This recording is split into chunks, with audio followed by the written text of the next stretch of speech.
American dream is a nice home, family, big dog. Daniel Shockey is 79 years old. His idea of the American dream changed after he was drafted and served in the Army. I got drafted.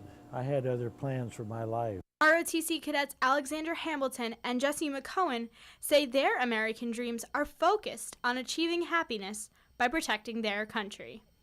For me, the American dream really is serving so that everyone else can achieve their American dream, because if we don't have the freedom to get what we want, and if we don't have that freedom to do what we please, no one's going to be able to get their American dream. So someone's got to be on that front line. I just think that if you're happy in what you do and you find pride in it and you can wake up and just be proud of who you are and what you do, then I think that's the American dream. Just being happy to be who you are. And I mean, if money comes with it, then that's awesome. But if not, as long as you can wake up and have a smile on your face, then you're living the American dream. Alexandra says she chose to be on that front line, following in her family's footsteps, which gave her the opportunity to get a college education and pursue her American dream. For my grandpa, it was a time of war, a time of need.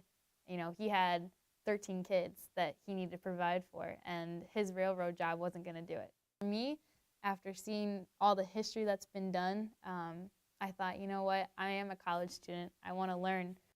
For the Stokes Debutine family, the American dream revolves around education. Through travel, they've learned that having a good education is not just a part of the American dream, but a global dream. Education is central to me, and it's not just because people can use that education as a springboard to a better paying job after they graduate. Even that is sort of difficult these days because jobs are hard to come by, right?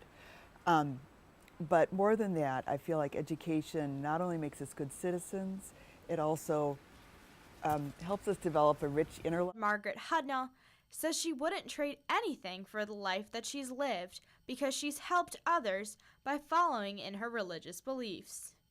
82-year-old Lyda Guntit says helping others is a necessary part of life. Well, if you don't help other people, you're just in a cage by yourself if you don't. Any material thing that you could give me, millions of dollars, I would not want. I am totally satisfied with the way my life worked out because it was led of God.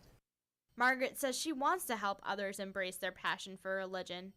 It's her American dream. Live the best you know how and serve a God who is able to help you do that.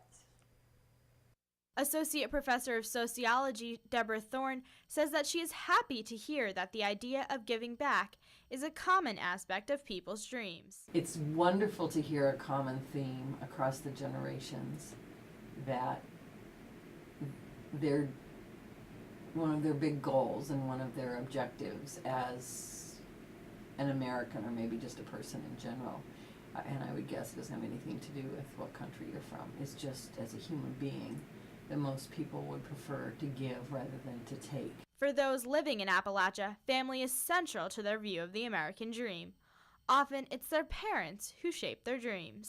I think my childhood was, I was loved, and I grew up knowing that my mom and dad and my family loved me, and I had no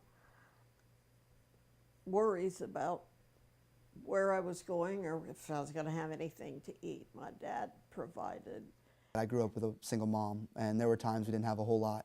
And I know if I asked my mom, she'd say she was living the American dream. And it's just because she had a family that loved her. And that's really all I have. She was always happy. I can't remember a time in my life where my mom was not happy. And I think that's living the American dream. 30-year-old Ryan Romine says having 3 kids is what made his American dream come true. I consider it an American dream because, partially being married and with kids and, a house. It's kind of, the part of the American dream, I guess. This is one of them. In Appalachia, helping others ultimately leads many to their American dream of being happy. Some say their dreams have been achieved, while others say they're still in the process of reaching theirs. When I go to bed at night, the first thing I do is, sit down and think, was I closer to my dream by what I did today? And then if the answer is yes, then I'll say, okay, well then got to keep going tomorrow. Wake up, it's a new day, new opportunities, keep pushing. And if the answer is no, say that's okay. Try next, try tomorrow. We got it. Work harder. I want to go to heaven. That's all I want to do. So, at least I hope I do. So I feel like that I have filled every dream I ever had. And I feel like that I'm where I'm supposed to be in my life for now. And I don't have any complaints, no, you just can't beat what I've got.